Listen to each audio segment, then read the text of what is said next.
Fancy saris కి కంచిపట్టు శారీస్ కి పెట్టింది పేరు పూర్ణిమ ప్రిన్స్, కేబిహెచ్పి అండ్ మాదాపూర్. నమస్కారం. కార్తీక పురాణం 13వ రోజు పారాయణలోకి వచ్చాం.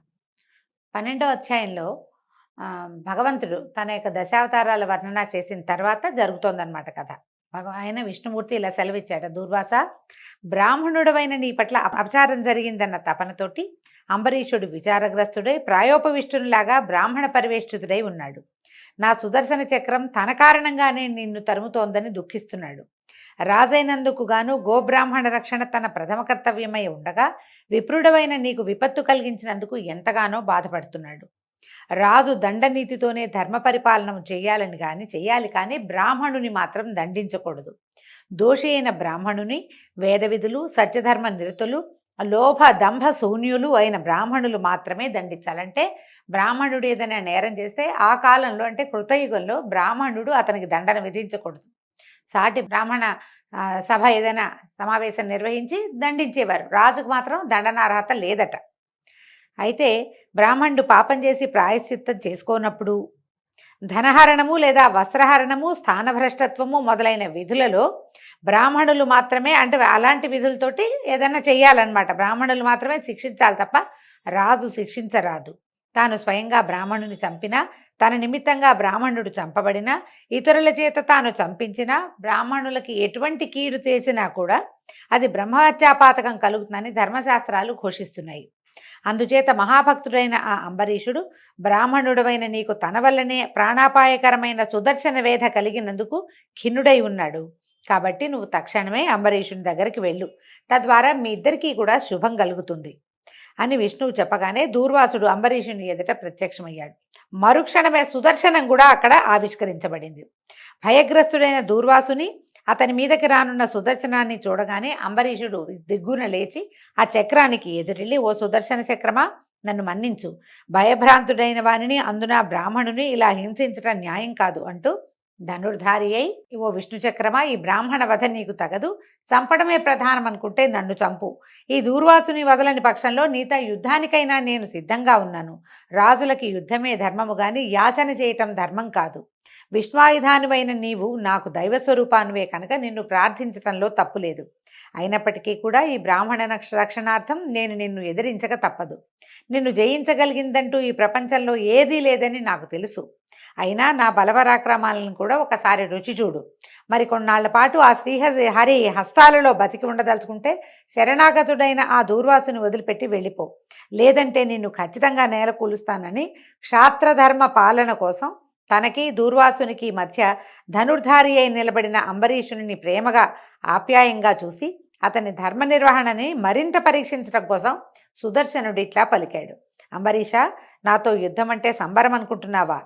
మహాబల మదమత్తులైన మధుకైటభుల్ని, దేవతలందరికీ అజేయులైన మరెందరో రాక్షసుల్ని అవలీలగా నాశనం చేశాను నేను. ఎవరికి కోపం వస్తే ఆ ముఖాన్ని తేరిచూరటానికైనా సమస్త ప్రపంచము కంపించిపోతుందో అటువంటి బ్రహ్మరుద్ర తేజోమూర్తి అయిన ఈ దూర్వాసుడిప్పుడిలా దిక్కులేక దీనుడై అవస్థపడుతున్నాడంటే అది నా ప్రతాపమేనని నువ్వు మర్చిపోకు.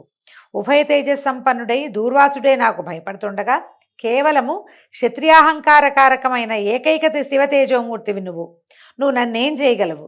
క్షేమం కోరుకునేవాడు బలవంతుడితో సంధి చేసుకోవాలే గాని ఇలా యుద్ధానికి దిగి నాశనం కాకూడదు.